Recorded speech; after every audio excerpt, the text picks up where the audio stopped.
Notre invité ce matin, Michel-Édouard Leclerc, président du comité stratégique des centres Leclerc. Michel-Édouard Leclerc, bonjour.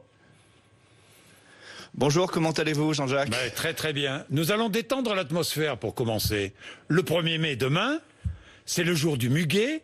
Est-ce que vous allez vendre du muguet dans les centres Leclerc? On va en vendre au profit d'une cause. Je pense que c'est une opération que professionnellement on appelle un peu impudiquement une opération de dégagement. C'est une opération de vente de muguet qui va se faire au profit d'un certain nombre d'hôpitaux. J'ai pas vu de muguet une seule fois là pendant la période de confinement. Je pense que ça va se faire effectivement dans la plupart des centres Leclerc. Bien, Michel-Édouard Leclerc, le coronavirus, cette épidémie, c'est la deuxième fois que vous venez pendant ce confinement, Michel-Édouard Leclerc, pour nous parler de la grande distribution, des prix, de l'approvisionnement, toutes les questions qui sont posées. Est-ce que, depuis le début de l'épidémie, des salariés des enseignes Leclerc ont été victimes du coronavirus ? Probablement, j'en ai eu connaissance de quelques personnes. On ne me remonte pas les dossiers médicaux. Je ne pense pas qu'il y en ait eu beaucoup. Et les personnes que je connais sont des personnes assez récents. Et on ne sait pas trop s'ils ont attrapé, on ne connaît pas les conditions dans lesquelles ils ont attrapé ce virus. On ne sait pas si ce virus, si le virus a été attrapé dans un centre, au travail ou à la maison ou ailleurs. Oui.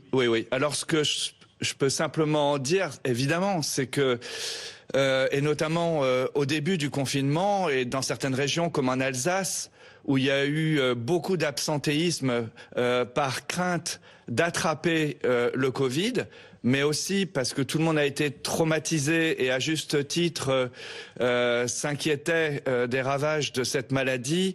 Il y a eu une atmosphère à la fois très lourde, et en même temps qui a sécrété des solidarités à l'intérieur des entreprises. Nos entreprises sont gérées de manière familiale. On dirait, si vous voulez, sur un plan économique, qu'elles sont gérées de manière un peu paternaliste.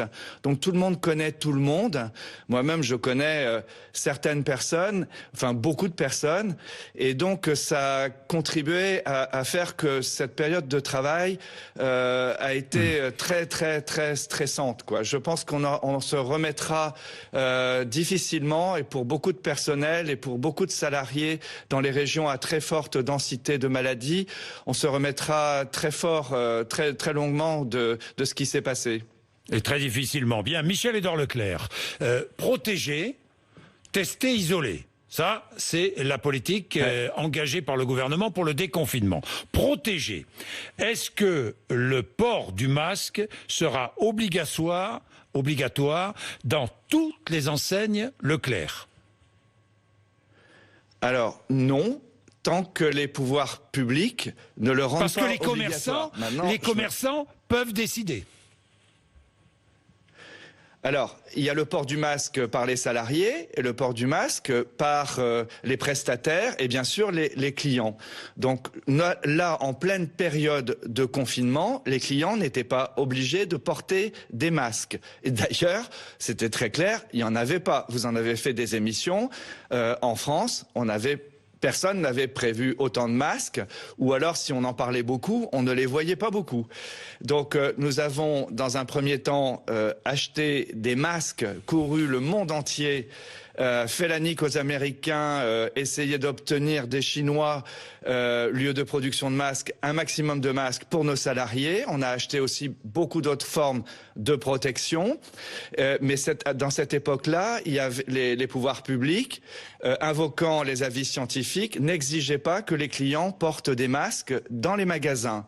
Pour le déconfinement, les masques vont être obligatoires à partir du 11 dans les transports, dans certaines classes. Et donc, il va falloir fournir à la population, aux Français, des masques pour qu'ils puissent être en sécurité et satisfaire ces obligations-là. Donc, après avoir acheté des masques pour nos salariés, nous allons distribuer des masques pour les clients, mais pour les citoyens aussi. Bon, alors je vais revenir évidemment là-dessus et vous poser plein de questions sur cette distribution. Cette vente de masques, on va voir ça avec vous, Michel-Édouard Leclerc, mais je vous repose la question parce que j'ai bien écouté le Premier ministre qui nous a dit les commerçants, grands ou petits, pourront, s'ils le souhaitent, imposer le port du masque dans leur magasin. Alors, est-ce que chez Leclerc, le port du masque pour le client sera imposé ? Non, il ne sera pas imposé. Je crois que je suis clair. Hein ? Bien. Alors, il ne sera pas imposé. Michel-Édouard Leclerc, vous allez... Oui. Il est recommandé, mais je sais très bien que nos concitoyens, je ne sais pas combien de masques vous avez autour de vous à BFM, mais ou autour de vous et même en famille, nous savons très bien que les citoyens français ont très peu de masques disponibles. Et ça va être d'ailleurs une course contre la montre pour pouvoir en doter chaque foyer français. Donc non, nous n'allons pas exiger dans les centres Leclerc que les consommateurs aient des masques, même si nous le recommandons, et nous allons participer évidemment à la diffusion de ces masques pour qu'ils en aient. Alors Michel-Édouard Leclerc, vous allez vendre des masques. Est-ce que vous allez vendre des masques ? Oui. Nous allons vendre des masques. Nous sommes en train de recevoir des millions de masques. Combien ? Alors, je vous dis pas, on aura l'occasion. Voilà, on a sécurisé un approvisionnement. Voilà, parce que c'est énorme, la bonne question, Michel-Édouard Leclerc. On a sécurisé 170 millions de masques dits chirurgicaux qui en fait sont des masques faciaux 3 plis. Hein. Ces masques nous arrivent par convoi, par avion. Je pense que c'est la même chose pour toutes les enseignes concurrentes, pour Carrefour, pour Système U, pour Intermarché, pour Auchan. Ils arrivent à Roissy. Ils arrivent et ils vont arriver. Le gros va arriver jusqu'à fin mai. Ce sont des masques, bien sûr, encore pour nos salariés, mais ce sont des masques pour nos clients. Alors, ils sont conditionnés aujourd'hui d'une manière telle qu'il faut les reconditionner pour les clients. Donc, il faut suivre un protocole que le gouvernement, d'ailleurs, n'a pas encore agréé. Mais entre distributeurs, comme on a déjà travaillé pendant la période de confinement, on est en train de faire passer des paquets de 50 à des paquets de 10. Parce que il y a certains distributeurs qui commencent déjà à commercialiser des paquets de 50 masques aux environs de 30 €. Je trouve que c'est cher pour des foyers qui vont aller prendre des transports tranquillement, j'espère, pas en masse, j'espère, à partir du 11. Notre idée, plutôt, c'est de prendre le temps de la semaine prochaine et de ces week-ends pour les transformer en masques à peu près avec des paquets de 10 €, voire peut-être les vendre à l'unité. À l'unité, comment ? Des paquets de 10 masques. J'ai pas entendu. Parce que vous avez dit des paquets à 10 €. C'est pas à 10 € les 10 masques. Oui, pardon, excusez-moi. Oui, à 10 masques. Vous avez bien fait de me corriger. Je suis attentif. Oui. C'est-à-dire des paquets de 10 masques. Je vois. Quand seront-ils disponibles et vendus ? À quel prix ? Et comment ? À la caisse ? Alors, donc là, ils arrivent. Ils sont en train d'être reconditionnés sur les plateformes d'approvisionnement. Ils vont arriver la semaine prochaine dans chaque magasin.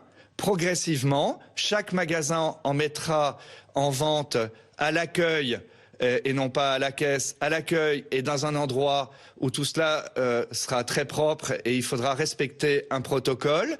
Je ne sais pas vous le réciter par cœur, alors je ne vais pas aller dans le détail là, mais ce sera dans un endroit dédié avec du personnel qui lui-même respectera tous les codes de sécurité. Il ne faut pas manipuler ces masques. Et au fur et à mesure que nous les reconditionnons, les magasins vont les recevoir jusqu'au 11 mai. Ceux qui auront reçu dès le 4 mai pourront commencer à les vendre puisque le gouvernement nous y autorise. Et après, le gros des ventes sera au moment du déconfinement. Je voudrais insister, si vous me permettez, à quel Monsieur prix Bourdin, Pardon, mais je ne sais pas. À quel prix allez-vous vendre ces masques ? D'abord à prix coûtant, et je pense que ce sera à l'unité aux alentours de 0,50. Entre 0,50 centimes 0,60. le masque, qui est un masque chirurgical. On est bien d'accord, hein? Oui, oui. Bien. Oui. Bien. Qu'est-ce que vous vouliez ajouter? Après, il va y avoir d'autres masques qui vont arriver, d'ailleurs plus de l'industrie française, parce que des marques de textiles comme Éminence, Petit Bateau, DIM, je crois aussi. On a acheté des masques textiles qui seront à ce moment-là plus ouvragés, qui seront aux alentours de 2 €, ou entre 2 et 3 €, qui seront des masques individuels, qui seront des masques lavables. On pourra les utiliser une 50aine de fois après lavage. Et puis, mais moi, ce que je voudrais dire là, c'est important, Jean-Jacques, c'est que faut pas se précipiter là tout de suite avec tous ces effets d'annonce, et nous tous, des distributeurs ou des pharmaciens qui allons annoncer la mise en vente des masques. Il faut surtout pas se précipiter pour venir en acheter si on n'en a pas besoin là maintenant. Normalement, c'est pour le déconfinement. Le déconfinement, déjà le ministre a été assez flouté, c'est à partir du 11.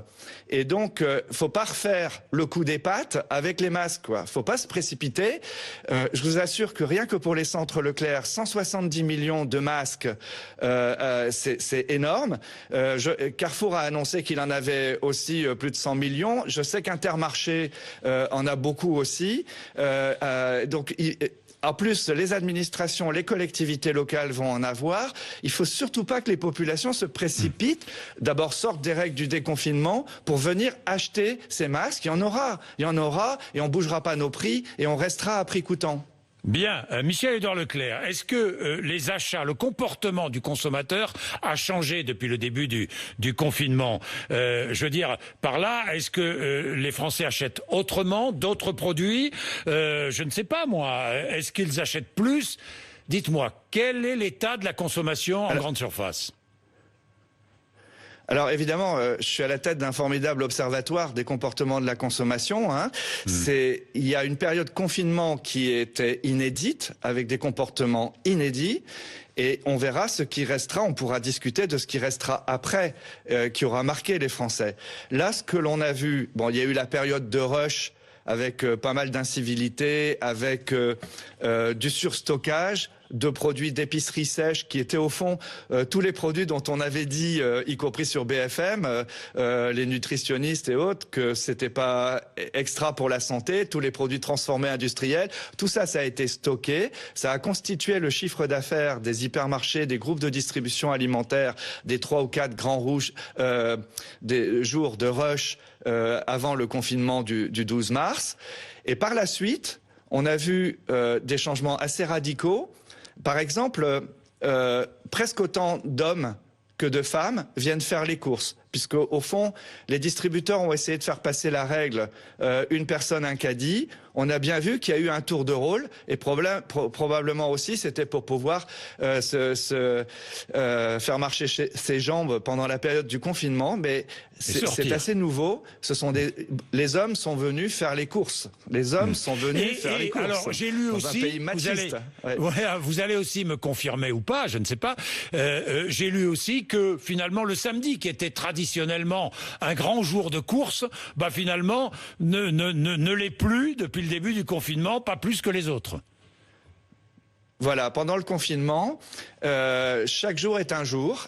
Et c'est un même jour. Je veux dire, en termes, il y a plus ces à-coups. Le samedi matin, dans un hypermarché, avant la crise, c'était 2 journées entières, l'équivalent du chiffre d'affaires de 2 journées entières.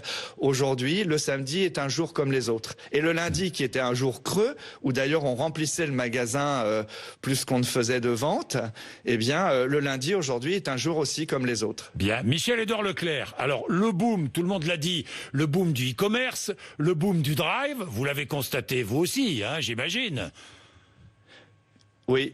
Alors, tous les gros hyper, ou les hyper qui sont à l'extérieur des villes, ont pâti des règles de confinement, hein, puisqu'évidemment, la gendarmerie demandait à ce qu'on on fasse les courses à 1 kilomètre au plus du lieu de vie, qu'on prenne le moins possible sa voiture, qu'on se déplace le moins possible. Donc des hypermarchés, là j'ai des chiffres avec moi, c'est juste pour que vous vous rendiez compte quand on va parler après de l'ensemble, de l'impact de la crise sur l'ensemble de l'appareil de distribution. Mais je vois des magasins comme Limoges, on fait moins 45%, des magasins comme Royan, moins 40%, à l'heure actuelle encore, hein. Saintes, 26%, Bordeaux, on est aux alentours de 40% dans les grands hyper, hein. Donc on voit bien que là, dans ces magasins-là, ça a été beaucoup moins fréquenté par les consommateurs, paradoxalement d'ailleurs, parce que c'était là qu'étaient respectées probablement les mesures de distanciation le plus facilement. La proximité a bénéficié beaucoup aux enseignes de proximité comme Casino, comme Franprix, comme Monoprix, les petits U, les Netto. Ça, ce sont des groupes qui affichent des croissances à 2 chiffres dans ces formats-là. Ce qui a énormément marché, ce sont les formules nouvelles du drive, drive piéton, relais piéton, vente à domicile ou drive évidemment accolé ou pas à un hypermarché. Là, on a des explosions de chiffre d'affaires de 40 à 80%. Et ce qui était un phénomène nouveau en France est devenu véritablement quelque chose dont les Français sont devenus accros, quoi. Est-ce que dans toutes les enseignes Leclerc, les personnels toucheront une prime de 1 000 €? Oui, c'est le conseil d'administration de notre association. Le temps de travail, quel que soit le temps de travail. De toute façon, tout le monde a travaillé pratiquement à plein temps.